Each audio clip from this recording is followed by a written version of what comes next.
Welcome to Satsang.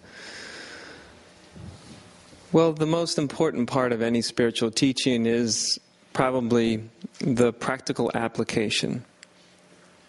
Often it's the fancy theoretical side or the descriptive side of a teaching that gets all the emphasis because there's so much there to think about or argue over or speculate about. But the most relevant part of any good teaching is its practical application. So I want to talk a little bit about the part of the most simple practical application. Because 90% of it is the practical application. And it's the simple practical application. It's nothing complicated. I say many times to people, the most difficult thing you'll ever do as a human being is to stay with one thing for very long. You know, it's a very difficult thing for a human being to do, you know. To sustain one thing. Mm-hmm. So, the heart of this whole teaching really has to do with the recognition of the presence of your own being. That's the heart of the whole teaching. Without that, none of the rest has any bearing or even makes any sense.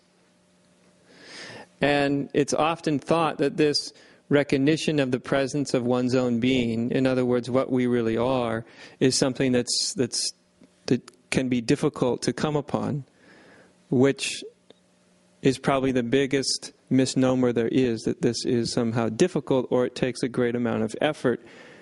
Actually, the efforting and the struggling gets in the way of the recognition. Because what's necessary for the recognition is the ability to actually be aware. That's what's necessary. That's basically all that's necessary.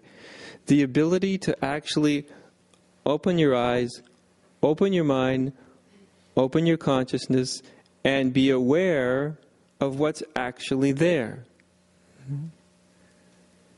And we can't actually be aware of what's actually here as long as we're struggling and striving and seeking. By the very nature of the word struggling and striving and seeking, it means that we're not actually interested in being here. We're interested in being wherever we're struggling or striving to get to. So the very first thing that has to be